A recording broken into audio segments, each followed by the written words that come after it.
terlalu besar meskipun kamu apa? Ya kan? Apalagi kalau kamu masukkan satu piring, itu sebelum masuk perut mungkin kamu sudah gak hidup lagi. Ya kan? Meskipun itu bermanfaat, tapi ada ukurannya. Kamu menghabiskan beras 1 karung itu harus 1 bulan atau 2 bulan atau 3 bulan, ya kan? Tapi kalau ini kan bermanfaat, kamu akan selesaikan sehari, nggak bisa, ya kan? Kira-kira begitulah kamu sekolah kalau 6 tahun kayak gitu. Wah, kayaknya gampang, saya lihat kurikulumnya sehari 2 hari selesai. Mungkin kalau hafalan bisa, tapi terkadang semuanya itu perlu proses. Meskipun cepat dan lambat itu terkadang juga bisa bervariasi satu orang dengan yang lain. Tapi semuanya harus pakai cara, ya kan? Semua pakai cara. Ada. Yang pertama ada talib fi nafsihi.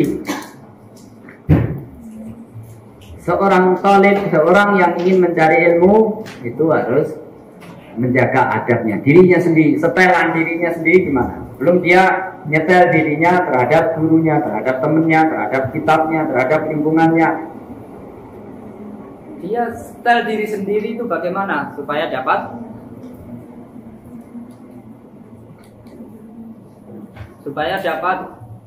mendapatkan maksimal secara baik, mendapatkan ilmu secara baik.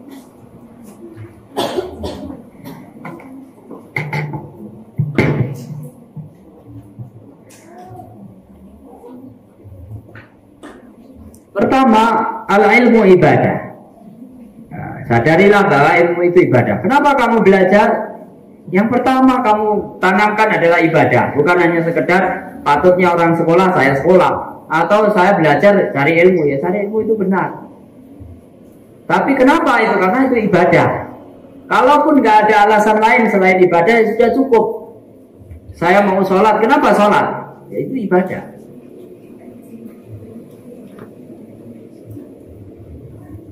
Karena Allah itu mempunyai sifat al-alim, maka jelas bahwa ilmu itu memiliki kemuliaan. Tak mungkin kalau Allah memiliki sifat al-alim, kalau ilmu itu tidak mulia, ya kan? Namanya al-alim, bahkan nama. Tidak semua sifat selalu ada namanya, tapi ada nama, ada sifat. Maka sangat mulia ilmu itu. Meskipun jelas tidak akan sama ilmu Allah dengan ilmu makhluk, tapi kita kalau ingin mencari kemuliaan, jelas itu ilmu itu ada sesuatu yang sangat mulia sehingga Allah memiliki sifat al-alim, sifat al-ilm dan nama al-alim. Sebagaimana ar-rahmah, kasih sayang, Allah mempunyai sifat ar-rahman ar-rahim. Ar-rahimun yarhamuhumur rahman. Irhamu man fil ardi yarhamkum man fis sama. Maka sifat rahmah itu mulia. Karena apa? Di antaranya Allah punya sifat mulia. Punya sifat ar-rahmah. Membangun sifat kemuliaan itu. Karena Allah Maha Mulia. Di antara kemuliaannya itu adalah al-ilm dan ar-rahmah. Maka kita kalau mencintai Allah, tentunya kita akan mencintai apa? Semua yang menjadi apa yang dicintai oleh Allah. I'lam ayyuhat talibul majd anna al-ilma ibadah. Fala budda min ikhlasin niyyah lillahi azza wa jalla liqaulihi subhanahu wa ta'ala. Ketahuilah wahai para penuntut ilmu yang mulia, sesungguhnya ilmu itu adalah ibadah. Maka kalau itu ibadah harus ada keikhlasan niat. Wa ma umiru illa liya'budullaha mukhlishina lahuddin. Berdasarkan firman Allah, dan tidaklah mereka diperintahkan kecuali hanya untuk beribadah kepada Allah dengan cara mengikhlaskan, memurnikan ketulusan, memberikan melaksanakan ketaatan secara ikhlas, secara tulus. Wa qaulihi sallallahu alaihi wasallam, dan juga berdasarkan Sabda Rasulullah Shallallahu Alaihi Wasallam, innamal a'malu binniyat. Sesungguhnya amal hasil dari semua amal perbuatan itu adalah niat. Benar atau salahnya suatu, sah atau tidaknya suatu amalan berdasarkan niat. Waqala ba'dul ulama, sebagian ulama mengatakan al-ilmu sholatus sirri wa ibadatul qalbi. Ilmu itu adalah salatnya batin. Bagaimana fisik kita takbir, ruku, sujud, hati kita itu utara. Takbir, ruku, sujudnya bagaimana dengan belajar menuntut ilmu, dengan membangun ilmu di dalam batin kita.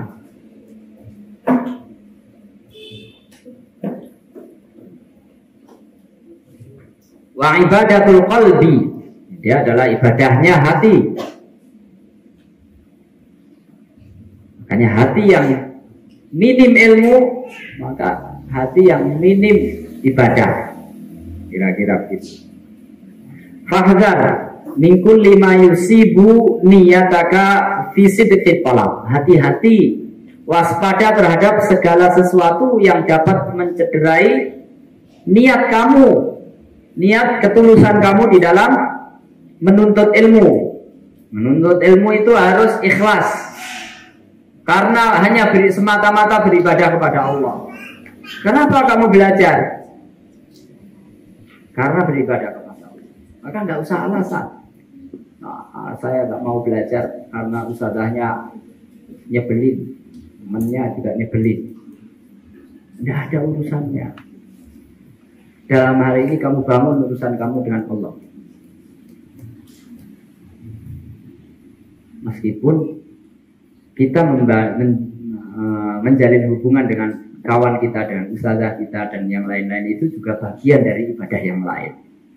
Tapi kalau dari ibadah yang lain itu tidak dapat kamu bangun secara sempurna, misalkan kamu mendapatkan guru yang tidak ideal atau kawan tidak ideal, jangan kamu jadikan alasan untuk menggugurkan ibadah kamu yang lain.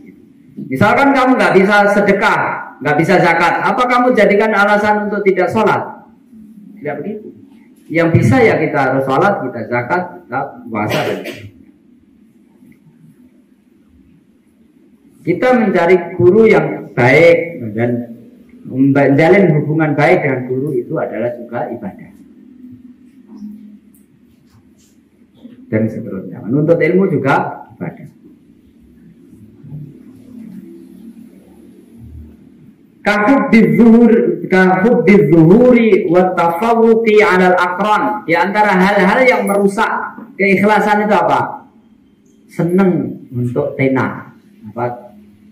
Kegemaran terhadap ketenaran. Orang seneng kalau menonjol,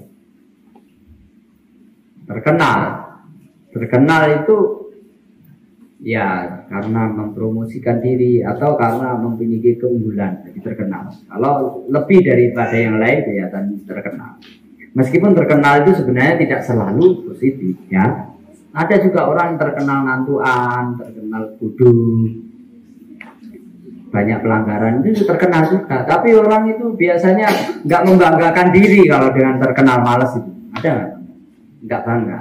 Nah, kebanggaan itu yang seringkali menjadi kebanggaan untuk kebanggaan itulah yang seringkali membuat cacat di dalam menuntut ilmu, niat untuk menuntut ilmu. Bangga atau gengsi, membangun gengsinya tinggi. Kenapa? Karena pintar. Orang yang terkenal pintar itu rawan. Makanya tidak semua terkenal itu begitu. Karena terkenal bodoh itu juga bisa, tapi biasanya nggak punya gengsi, ya kan? Dia minder mungkin kalau terkenal bodoh, ya kan? Nah, di sini ilmu, hubbuz zuhur.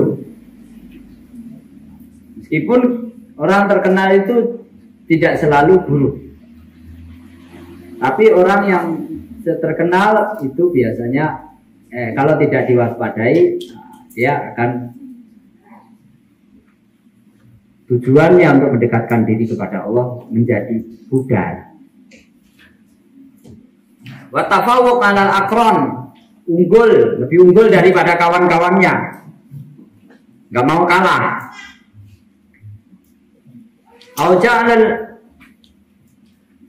ja'lil ilmi sulaman lil husuli ala jahin au malin au ta'zimin au sum'atin au sarfi wujuhin nas ilaik.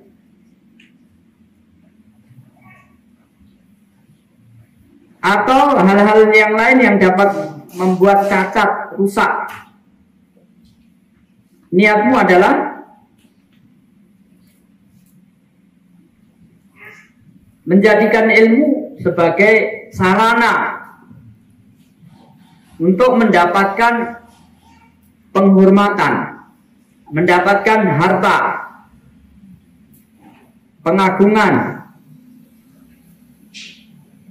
atau ketenaran, atau menjadi terpandang, menjadi bahan perhatian orang menjadi perhatian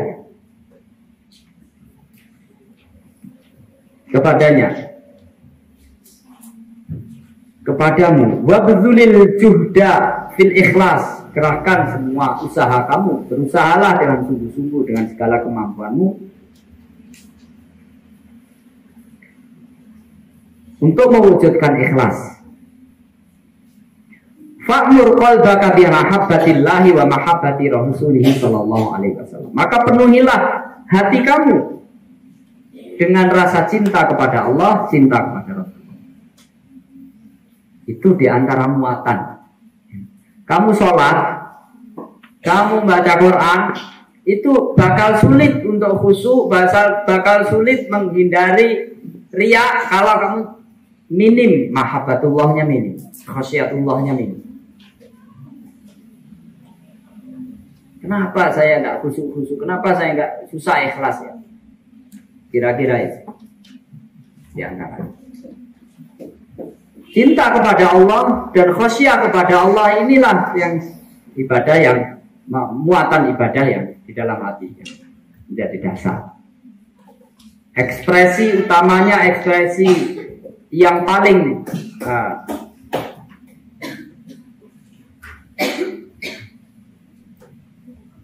akurat dalam menggambarkan khasyah dan mahabbah itu adalah syariat sholat.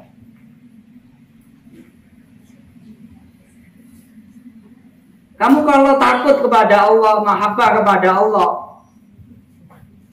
kemudian diekspresikan dengan selain syariat, maka bakal salah, tersesat. Meskipun misalkan kamu kenapa nangis, takut kepada Allah, nangis dok, nggak sholat, itu nggak akan diterima khasyah. Mahabbah juga gitu. Kamu cinta kepada Allah, pokoknya orang mengagungkan Allah, memuji dan seterusnya, tanpa menjalankan syariatnya, maka itu adalah dusta, kecintaan yang dusta. Tapi sama juga kamu rajin sholat, rajin puasa, gemar berbuat baik, beribadah, tapi kalau hatimu kosong dari mahabbatullah, khasyah kepada Allah, maka itu semu, hambar. Kayak kamu lihat setumpuk buah-buahan, daging, makanan lezat, setelah kamu gigit ternyata dalamnya itu spon gitu, habis apa-apa. Gambarnya itu ayam setelah digigit karet, kayu, nggak ada.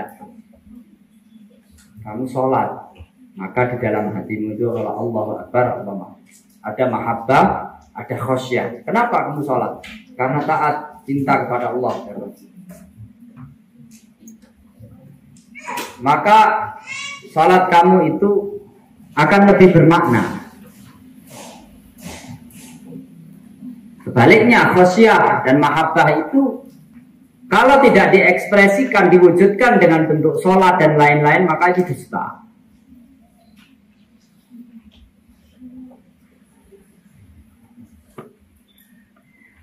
Fa'mur qalbaka bi mahabbatillahi wa mahabbati rasulih sallallahu alaihi wasallam, Wadzalika bi mutaba'atihi wa iktifai atharihi. Itu dilakukan dengan cara mengikuti beliau dan mengikuti jejak beliau. Faqad qala ta'ala qul in kuntum tuhibbunallaha fattabi'uni yuhibbukumullahu wa yaghfir lakum dzunubakum. Katakanlah, jika kalian memang cinta kepada Allah, maka ikutilah aku.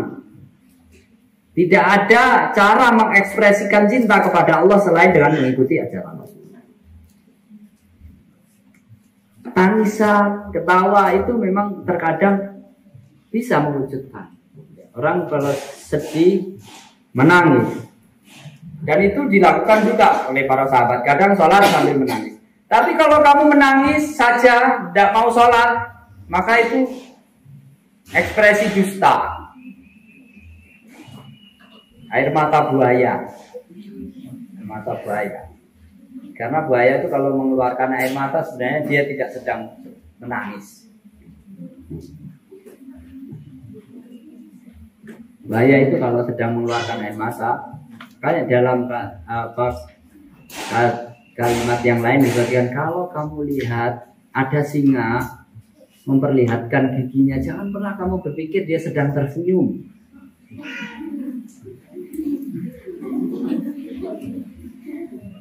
Kamu dungu itu berarti.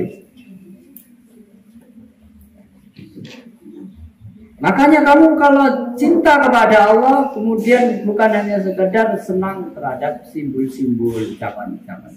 Ya, kadang kita senang memang. Fadilah di kapal yafrahu huwa khairum mimma yajma'un.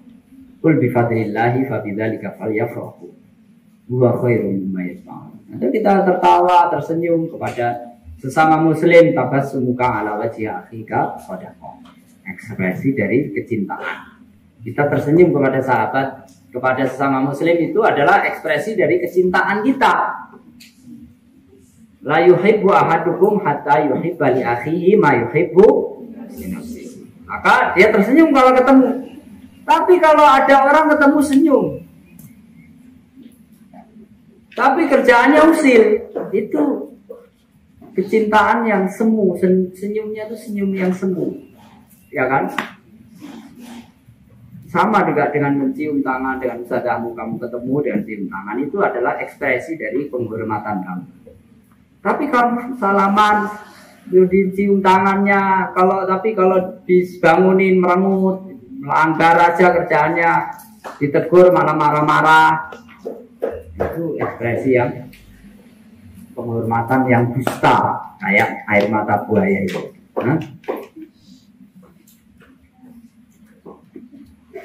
Maka janganlah bodoh di dalam mengekspresikan kecintaan terhadap Allah dan Nabi.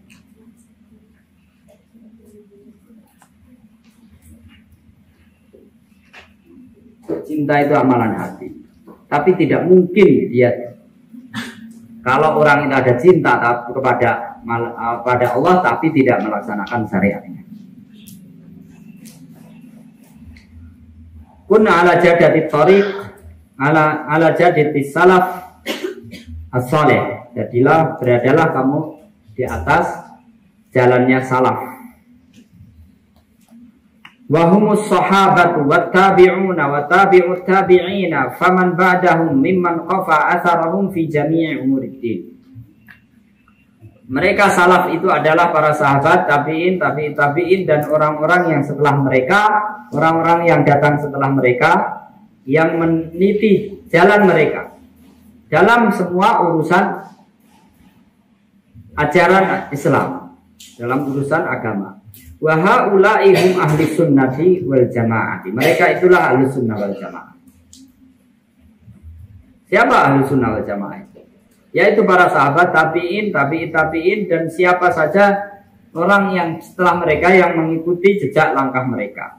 Fakun mutamayyizan biltizami athari Rasulullah sallallahu alaihi wasallam. Maka hendaknya kamu unggul, kamu punya kelebihan. Kelebihan kamu adalah di dalam masalah iltizam, komitmen terhadap ajaran-ajaran peninggalan Rasulullah, wa tarkil jidal, meninggalkan perdebatan, wal mirah, wal khawdu fi ilmil kalam, jidal, mirah, wal khawd fi ilmil kalam, menceburkan diri dalam ilmu kalam, ilmu logika di dalam memahami hakikat, dalam memahami akidah. Sebenarnya pemahaman akal itu adalah syarat di dalam memahami, ya. Dan Islam mengaturnya. Ada ilmu usul fikih, ada ilmu usul hadis, bahkan ilmu bahasa, nahwu, balaghah, itu semuanya adalah berkaitan dengan ilmu logika. Tapi terkadang ilmu yang ada ilmu logika yang terkadang justru digunakan untuk keluar dari syariat. Kita menggunakan akal itu untuk memahami firman Allah, sabda Rasulullah. Jika penggunaan akal itu menjadikan kita justru menyimpang dari sabda Rasulullah, firman Allah, maka itu harus diwaspadai. Makanya di sini wa ma yajlibul asam wa yasuddu anis syar'i, dan segala sesuatu harus kita juga tinggalkan, segala sesuatu yang mendatangkan dosa dan menghalangi kita dari jalan Allah. Iltazim khasyatallah. Yang ketiga adalah iltazim khasyatallah.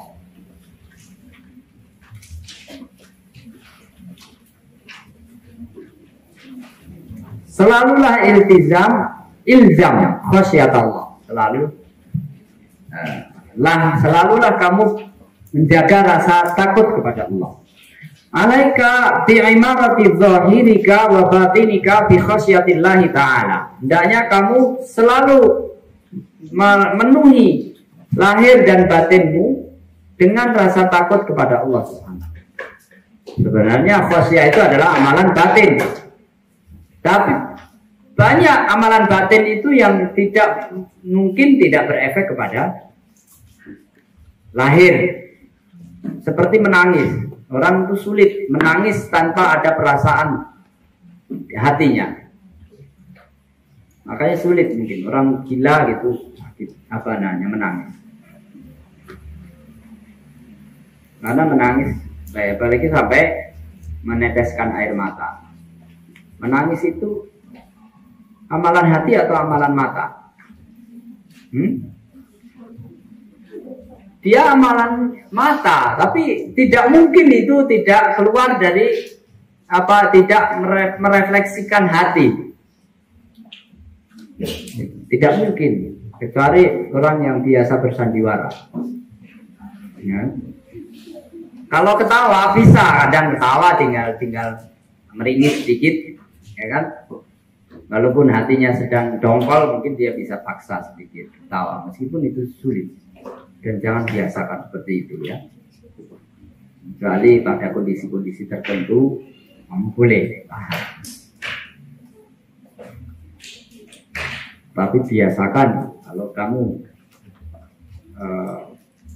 tertawa atau tersenyum atau menangis itu yang tulus, ya, memang itu keadaannya, ekspresi yang sesungguhnya, bukan sedang bersandiwara.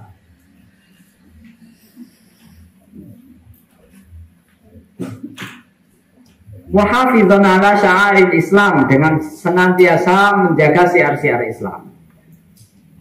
Wa idharis sunnati wa nashriha bil amali biha wa da'wati ilaiha. Menampakkan, menyebarkan amalan-amalan, menyebarkan ajaran Islam, syiar-syiar Islam, dan mengamalkannya, juga mendakwahkannya.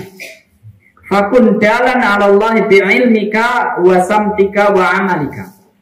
Jadilah kamu orang yang mengajak kepada Allah, baik secara perbuatan, secara penampilan, maupun perbuatan. Sehingga dakwah itu hendaknya konotasinya dengan lisan, biasanya dengan lisan. Tapi tidak itu saja, kadang bahkan tidak perlu dengan lisan, kadang dengan penampilan.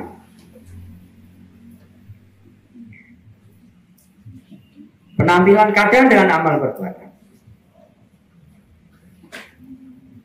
Berpakaian itu, misalkan berpakaian itu meskipun tujuan dasarnya adalah menutup aurat. Kedua, menjaga kepatutan. Ketiga, mempromosikan identitas.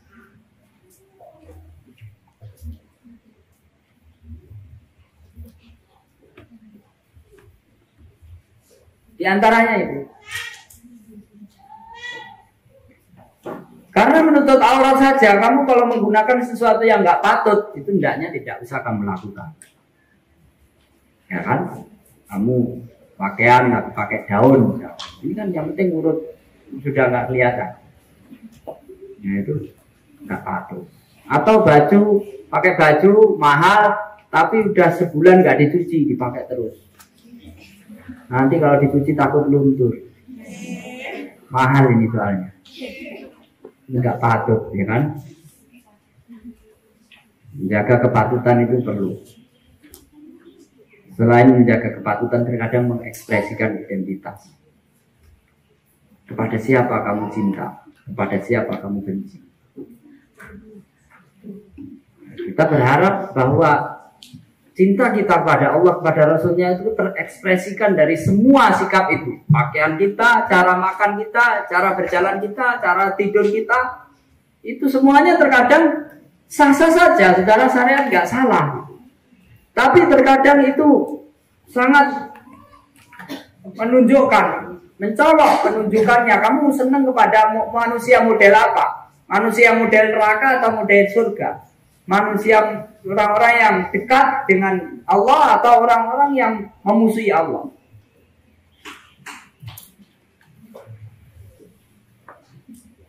Hanya sekedar dengan berpakaian.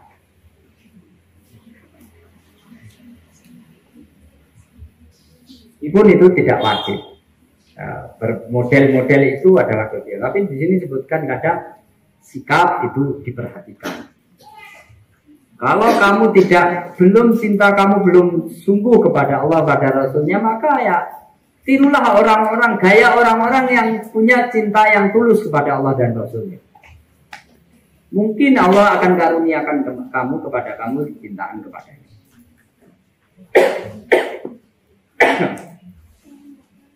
Wa alam anna aslal ilmi khasyatullah ta'ala. Ketahuilah bahwa dasar pangkal dari ilmu itu adalah khasyah.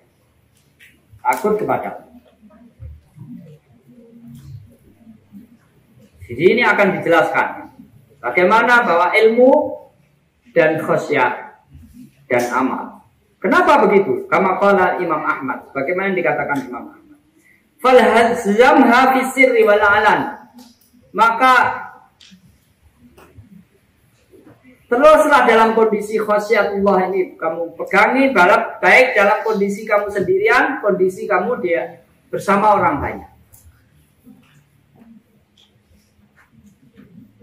Fa inna khairal bariyati man yakhshallaha ta'ala. Karena orang yang makhluk Allah yang paling baik itu adalah orang yang takut kepadanya. Kenapa begitu? Karena Allah berfirman, ulaika hum khairul bariyah. Disebutkan ulaika hum khairul bariyah. Jazaohum 'inda rabbihim jannatu 'adnin tajri min tahtihal anharu khalidina fiha abada. Radhiyallahu anhum wa radu an. Dzalika liman khasyiya rabbah. Itu disebutkan di akhir, dzalika liman khasyiya rabbah.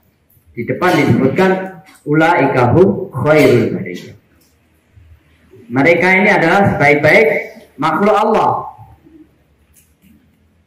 Kemudian di akhir dari semua macam-macam ciri dan apa yang bakal dia dapatkan itu adalah dzalika liman khasyiyah.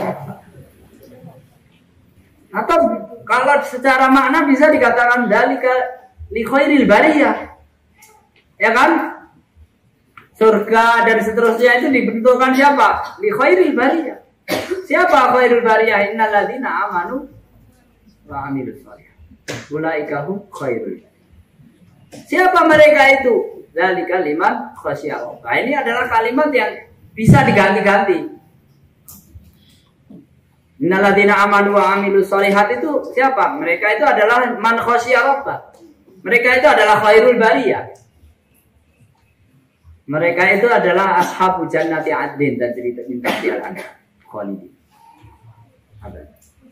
Mereka itu adalah orang-orang yang radhiyallahu anhum wa radu anhu. Maka di sini disebutkan fa inna khairal bariyati man yakhshallaha ta'ala wa ma yakhshahu illa alimun wal alimu la yu'addu aliman illa idza kana amilan wa la ya'malul amilu bi ilmihi illa idza lazimathu khasyatullah. Dan tidak ada manusia yang takut kepada Allah kecuali orang yang berilmu. Dari mana dia takut kepada Allah? Karena dia tahu. Orang takut kepada binatang buas, singa atau macan itu. Kenapa dia takut? Karena dia tahu itu berbahaya. Apa dia pernah digigit? Belum pernah. Ya kan? Kamu takut kepada singa? Apakah kamu pernah digigit singa? Nah, ya kan? Kamu takut hantu? Apa pernah lihat hantu? Pernah. Katanya hantu itu nggak baik. Ya kan? Karena kamu tahu. Tapi kalau kamu nggak tahu apa itu hantu atau itu singa, mungkin kamu nggak takut. Ya kan?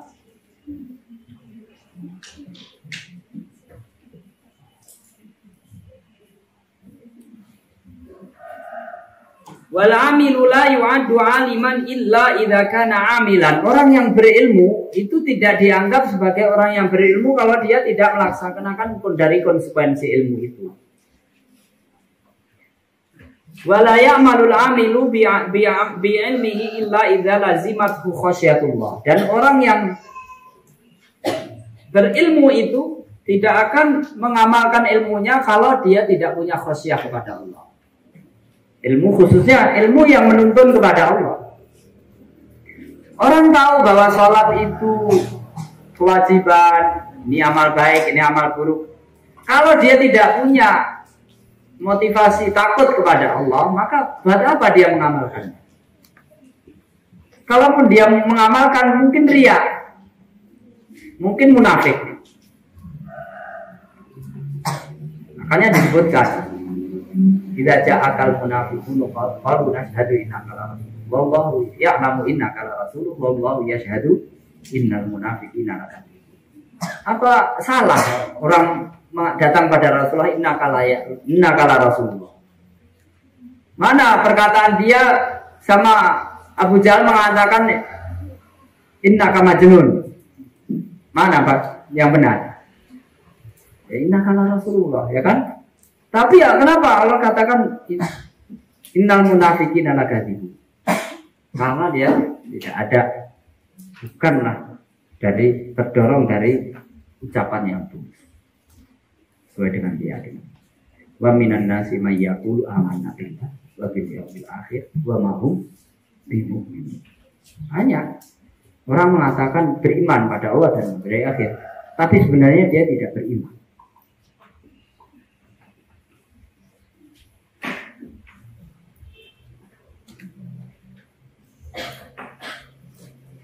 Maka orang yang terdorong untuk mengamalkan ilmunya dia kalau dia punya khasyah kepada Allah. Maka dia akan mengamalkan ilmu bagaimana mengekspresikan khasyah kepada Allah. Kalau dia melakukan amalan itu tanpa didasari khasyah, tanpa didasari mahabbah, maka kemungkinan dia melakukan itu karena riya atau karena munafik. Kenapa orang itu sulit menghilangkan riya? Karena dia khosyahnya itu tidak berkualitas atau tidak ada atau minim. Khosyahnya kepada Allah dengan khosyahnya terhadap ancaman duniawi lebih besar khosyahnya terhadap ancaman duniawi, maka dia akan cenderung untuk melakukan melakukan amal kebaikan itu karena riya atau ya. Mahabbah dia kepada Allah itu terkalahkan dengan mahabbahnya terhadap kenikmatan dunia. Maka dia akan timbul amalan-amalan itu dilakukan untuk kepentingan lebih baik, untuk kepentingan duniawi daripada kepentingan untuk mendapatkan keridhaan Allah. Waqad qala Ali bin Abi Thalib radhiyallahu anhu hadafal ilmu bil amali fa in ajabahu wa illa irtahala. Dan Ali radhiyallahu anhu mengatakan hadafal ilmu bil amali wa in fa in ajabahu wa illa irtahala. Ilmu itu akan mengajak untuk mengamalkan. Orang yang berilmu akan diajak oleh ilmunya untuk mengamalkan ilmunya. Ilmu itu akan mengajak pemiliknya untuk mengamalkan konsekuensi ilmu itu. Kalau pemilik ilmu itu menuruti ajakannya, ilmu itu akan betah bersamanya. Kalau dia menolak ajakannya, ilmu itu akan pergi dari. Kayak ilmu habis dihafal hilang lagi, lupa lagi. Karena sebenarnya dia selain datang kepada kamu setelah kamu usahakan datang, kamu dapatkan itu, dia mengajak kamu untuk melaksanakan konsekuensinya. Kalau kamu tidak turuti ajakannya ini, dia akan pergi. Tapi kalau kamu turuti ajakannya, dia akan tetap bersama. Makanya belajar sebentar sampai kiamat nggak lupa-lupa. Ada orang belajar lupa lagi, besok lupa lagi, karena kamu musuhi dia. Sudah tahu dia ngajak baik kan kamu debat, kamu ilmunya ngajak bener, tapi dibantah.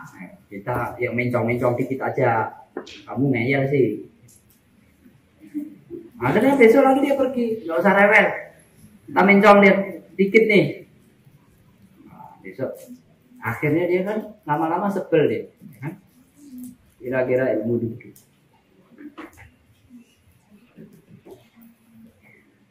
Yang keempat, dawamul muraqabah. Yaitu selalu merasa diawasi oleh Allah Subhanahu wa taala. Kamu merasa atau enggak merasa, sesungguhnya Allah itu mengawasi, ya kan? Yakin enggak? Sekarang tinggal ekspresi keyakinan itu. Untuk membedakannya misalkan ya, coba kamu merasa sekarang praktekkan merasa diawasi oleh Allah. Ketika itu sudah lebih baik atau kurang baik, kamu bandingkan ketika misalkan kamu di kamar atau di tempat makan atau di mana kamu biasa kumpul, di situ dikasih CCTV, sambungkan ke tempatnya saja. Kamu jaga nggak amal perbuatanmu mana lebih baik? Awas, area ini diawasi oleh CCTV. Kalau bisa itu di belakang kepalanya masing-masing itu ada CCTV-nya. Nah, nanti yang merem-merem itu nggak bisa merem. Kenapa? Merasa diawasi sama ustazah. Di sana nanti kasih. Jadi ustazah nanti bikin laporannya nggak perlu jauh. Lihat aja, ini yang ngantuk, tidur. Ya kan? Meskipun itu tujuan utamanya adalah muraqabatullah, tapi di dalam masa tarbiyah terkadang itu diperlukan. Kenapa? Karena Rasulullah kadang bersabda, istahyi minallahi istihyaika min sholihi qaum. Kamu malulah kepada Allah, coba ibaratkan seperti kamu malu kepada orang yang soleh di antara kalian.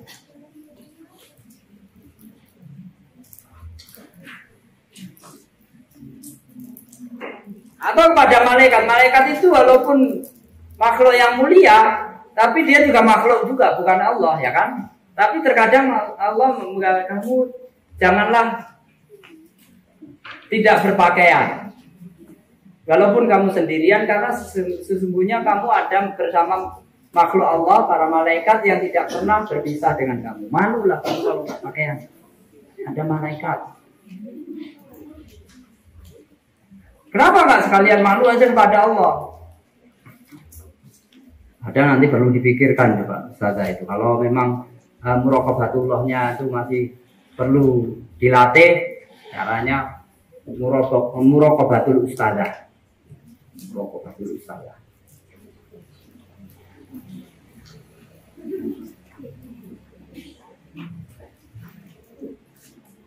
Nanti kalau udah terlatih baru muraqabatullah. Pertama itu bersama dua orang, ya kan? Al-syaitanu ma'al wahid. Kamu kalau melakukan pekerjaan sesuatu, kalau nunggu sepi itu kira-kira amalan itu berdosa. Saya mau melakukan sesuatu nunggu sepi, atau cari di tempat nggak ada orang, itu kira-kira dosa. Karena al-itsm itu diantara cirinya adalah wa karihta ayat tali'a alaihi. Ya kan? Rasulullah mengatakan tidak suka kalau ada orang lihat.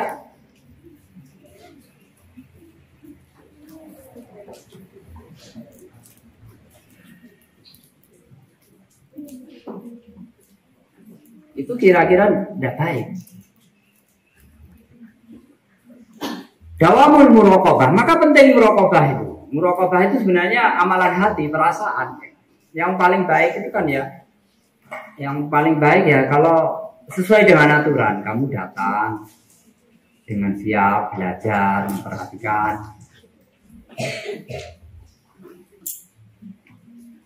Menjaga adab, peraturan-peraturan yang ditentukan itu kamu patuhi, itu sebenarnya adalah maksimal. Ada yang wajib, ada yang sunnah, ada yang meninggalkan makruh, ada yang meninggalkan larangan. Itu semuanya adalah bentuk nyata dari amalan yang baik itu. Supaya orang bisa melakukan secara baik-baik. Bagaimana? Yaitu dengan cara merasa diawasi.